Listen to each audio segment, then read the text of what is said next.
Yeah, I'll react to that, sure. We just suck at making cars. Guys, Market I'm is trying to learn. Sorry, I don't know why I started without starting recording. I'm trying to learn why the American car industry sucks. All right, and I definitely think of the big two of Japan and Germany, even in the domestic market. I think I see a lot more Toyotas than I do, Ford pickup trucks or something like that. So something I'm curious about. Help me learn or learn alongside with me. Let's go, guys. This is the car market of Europe, Curious one of reason. the biggest markets in the world and home of the oldest car manufacturers in the world. Folks, what is PSA?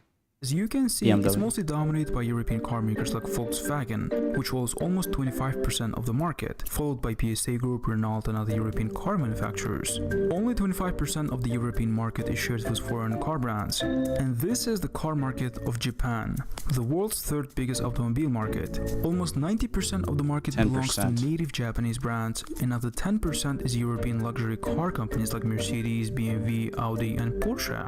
And now let's look at the second biggest car market in the world, the United States of America.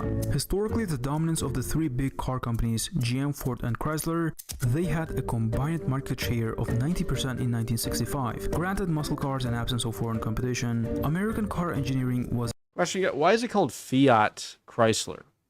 Is it just a coincidence? Isn't Fiat an Italian brand? I'm not gonna get caught up on that. Sorry. 1965. Granted muscle cars and absence of foreign competition, American car engineering was at peak. Moving fast forward, Ford and GM combined represented more than 50% of the US car sales in every year until 2001, and subsequently fell below 33% for the first time in 2012. By 2018, the combined market share of the American Big Three fell to an all-time low of 44.2%, and the other 56% is shared with European and Japanese car brands.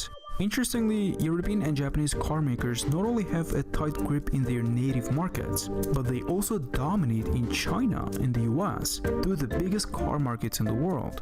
If you look at the American car companies, not only they don't have any significant portion of the foreign market, but they can't even dominate in their domestic market, which got me thinking, why American car brands suck? In 2017, General Motors sold its European car branches Opel and Vauxhall to PSA Group for $2 billion. Thus exiting Europe almost completely. In 2016, GM sold almost 1 million cars in Europe, and 99.8% of that was Opel and Vauxhall brands. And in 2018, it sold minuscule 3,463 Chevys and Cadillacs in Europe. In 17 years, GM Opel Vauxhall branches nearly lost $20 billion. And here was the problem of GM in Europe. Opel was originally a German car brand, so their products were, after their takeover, first perceived as German cars. GM would regularly rotate in and out hotshot managers at the top of Opel Europe. Their job performance was rated based on their ability to reduce costs. One manager would reduce costs by say 3%, then be replaced by the next manager who was incentivized to do the same. Obviously, after enough rotations, Opel was purely focused on making cheap cars rather than good cars. Nothing GM released in Europe could qualitatively compete with other European car makers. And then Opel brand associated was faulty, unreliable, and cheap. And Were they at least much cheaper? that was the end of Opel profitability in Europe. 30 years ago, Opel and Audi produced cars of the same level in Germany, namely the entry premium level cars. Fast forward 30 years, Audi is a major premium brand in the world, while Opel is competing with Chevys thanks to GM management. Even Donald Trump weighs in this mess. He criticized Germany and Japan of inventing one-way street, saying he sees a lot of Mercedes-Benzes and other Japanese cars in the US, but he doesn't see any Chevrolets in Germany or in Because our cars suck. Japan. They should just tell him, like, yeah, okay, Donald, your cars suck. That's why. It's not because we're doing something unfair. Vice Chancellor of Germany replied back, "Build better cars." That's it.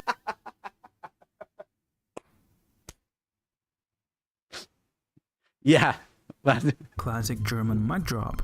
Ironically, Opel Vauxhall and the PSA Group made a profit of $979 million in 2018 compared with $257 million loss in 2016 under GM management. It's really funny, GM couldn't turn a profit for 20 years, bleeding money, and then in its first year, the new owner makes nearly $1 billion in profit.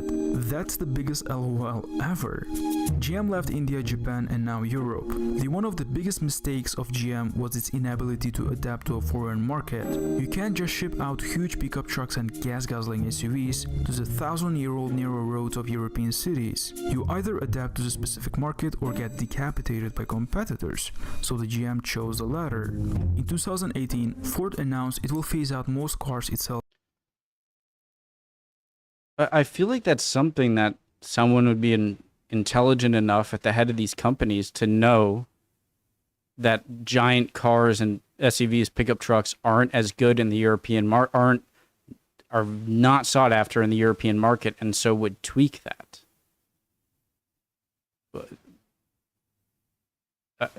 in North America. They will only sell in 2018. Ford announced it will phase out most cars it sells in North America. They will only sell Mustang and Focus Active. By 2020, 90% of Ford's North American market will only be crossovers, trucks, and SUVs. It's mostly based on consumer demand and product profitability, and rightly so.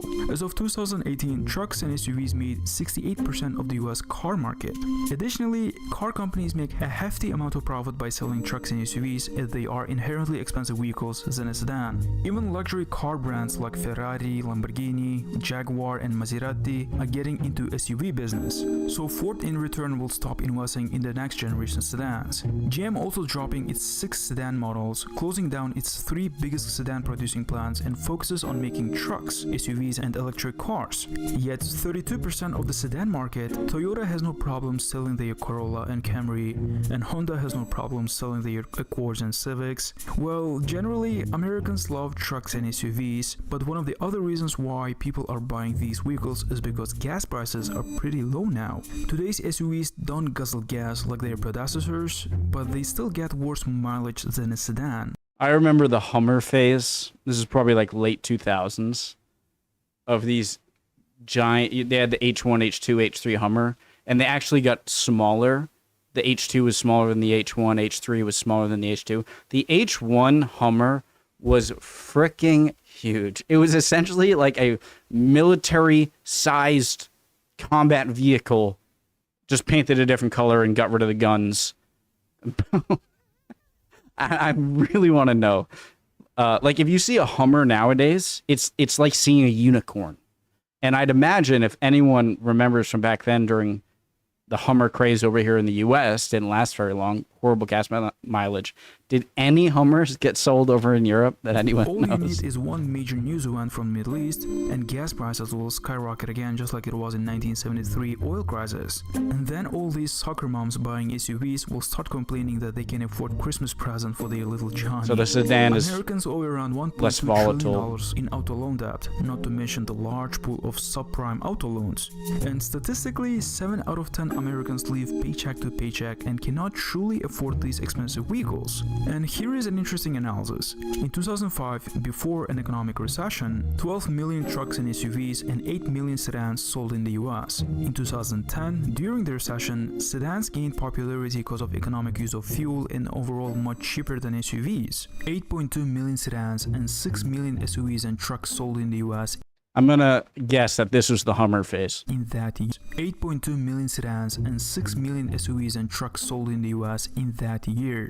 And the last year, 2018, again, more than 12 million SUVs and trucks and unusually low, almost 5 million sedans sold in the US. Well, the next recession will probably make 2008 financial crisis look like a picnic. So this is the typical US corporate philosophy, always aiming for the short-term profit. Gas prices will not be this this low forever, and when they rise, GM and Ford will be asking the US government for another hefty bailout, just like they did back in 2008. One of the other reasons why US automakers invest millions of dollars in marketing to sell SUVs and trucks for Americans in the US is because they are protected by the bill called chicken tax. Chicken tax is a 25% tariff imposed on foreign-made lug trucks and vans imported into the United States. Basically, it was intended to protect the US automakers from foreign competition in retaliation to Europe, when Europe imposed tariffs on chickens imported from the US. The only reason why American car brands are still relatively profitable selling SUVs and trucks in the US is because the US government have protected them from foreign SUVs and trucks coming into the country.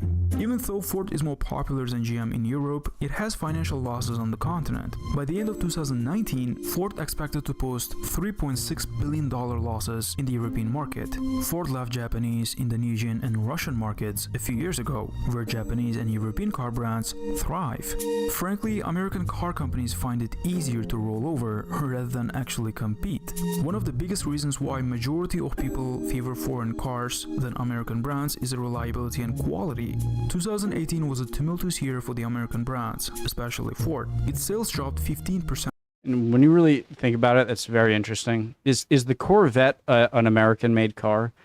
Like Americans, think about like Americans don't like when you think about nice cars, you do not think about American companies. You think about Audi. I mean, there's the super nice cars like Ferrari and that stuff. I'm not a huge car person. I think the engineering and the economics behind it is fascinating, cultural aspects.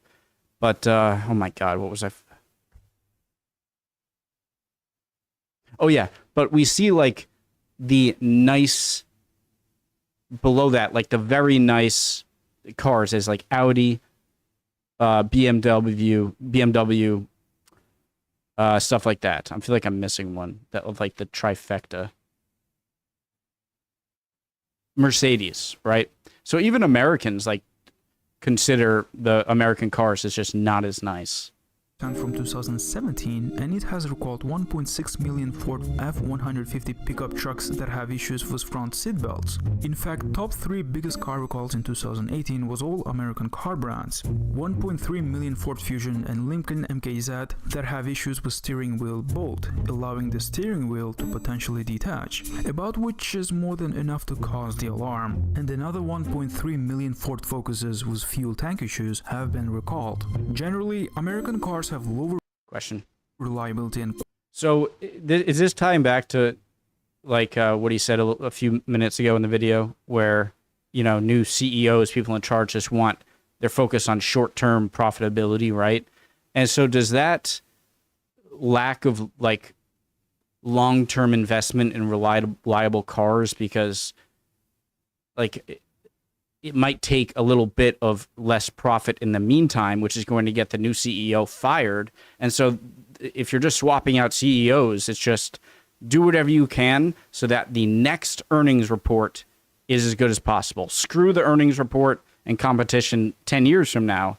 And whereas Europeans have, from more of their inception, just been about about the long term of just making a quality product and not worrying as much about like the maximum amount of profit you can make in the next quarter. And so is that our mindset that makes it so the other countries just don't want it? Part of why? Except Ford Fiesta, that is produced in Germany for the European market. Other than that, most of the models are not reliable enough.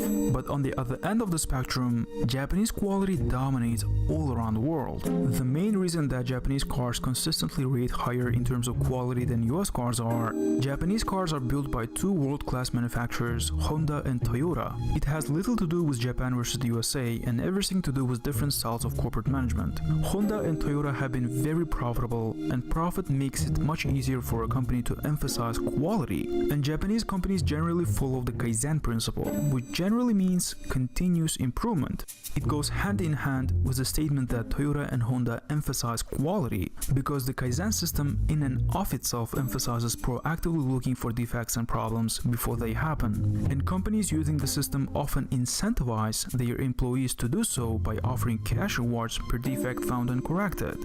Toyota in particular is known for its practice of Kaizen, and it's often called Toyota Way. This principle puts them in a position that put quality and efficiency in the highest priority possible. But in the hyper-capitalistic United States, manufacturers emphasize profits above all else, always monitoring quarter earnings. And that puts them at a fundamental disadvantage. At Honda and Toyota, management is comfortable with incremental improvement. The embarrassing thing is that it's not like the USA car companies, manufacturers are like the new kids on the block who like they don't have the same age of their company as these European and Japanese. It's like that you can't use that as an excuse that like, oh, you're new and you got to cut some corners. It seems to just be the philosophy. Improvements in sales, they don't.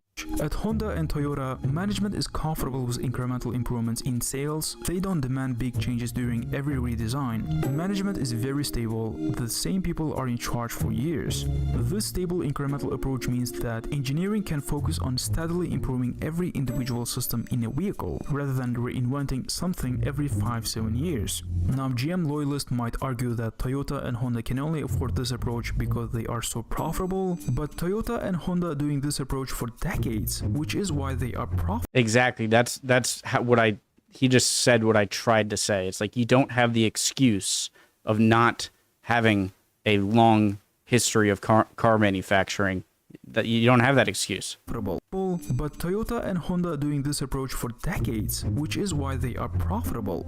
US car makers, at least historically, management changes frequently, and with these management changes, we see dramatic changes in corporate direction, product planning, resource allocation, and other structural changes. Management often demands revolutionary new products. While this demand for innovation is good for the industry as a whole, it's a very, very risky approach to the car business. After all, if the next big thing is a flop, your company just wasted a couple of $1 billion. Because management is more fluid and expectations generally favor more dramatic improvement, engineers are rarely given the chance to focus on incrementally improving products purely for the sake of improving quality. Because the shareholder value usually determines the success of a US manufacturer's management team, the pressure to increase profits this quarter is a never-ending loop. Engineers are far more likely to be asked to find a way to reduce costs than improving quality. Because there is so much emphasis in quarterly reporting, US automakers often struggle to embrace long-term planning. Furthermore, management of both Honda and Toyota develop leaders out of their engineering ranks.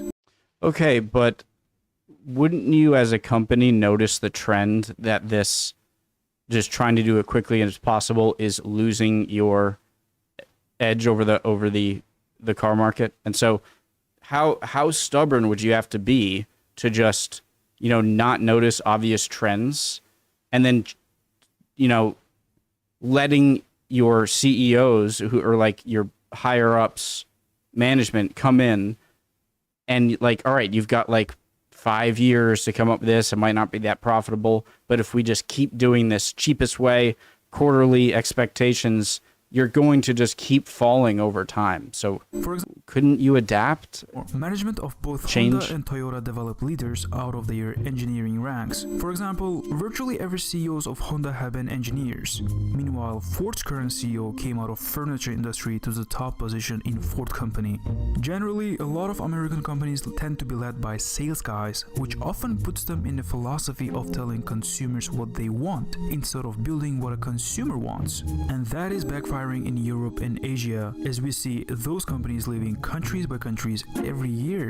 At the end of the day, you might have a GM, Ford, and Chrysler product that is a salesman not capable of looking at the long-term trends and being like, okay, it would be better for sales if we stopped looking for short-term hasn't sales. shown any problems Am I going even at crazy? 500,000 miles. A GM, Ford, and Chrysler product that hasn't shown any problems even at 500,000 miles. It also somehow depends on what kind of a driver you are and how often you take care of your car and so on. So don't take it too hard. I have purposefully skipped Tesla because Tesla deserves its own kind of video. I'll put a poll in the cards. If you want to see a thorough video about Tesla or not, please vote here. By that I can start to work on it or not.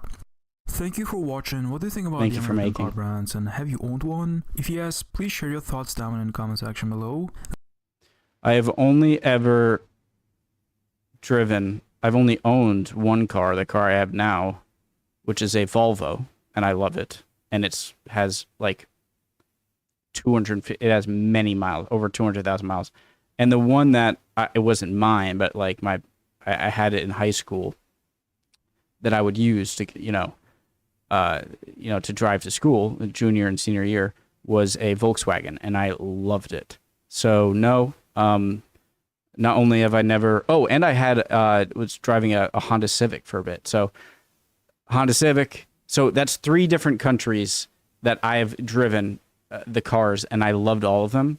The Honda Civic, BMW, Jetta, Volkswagen Jetta, loved that car. And the Volvo that I have now. Out of the 3, the Volkswagen Jetta is nice. So no, I haven't driven an American car, and the cars that are Japanese, Swedish, and German that I have driven for long periods of time, I've loved them. So there goes that. Love y'all. Hope you're all doing well. I really don't understand how American businessmen can't see that if they keep going towards this short-term gain, you're going to learn you will lose completely the long-term market. And I figured the CEO would start hiring less short-term thinking management, salesmen. Love you guys. Hope you're all doing well. I'd appreciate any comments down below, answers to any of my questions. Anything I said wrong, point it out, please. And hopefully I'll see you guys next time. We'll keep on learning. Bye.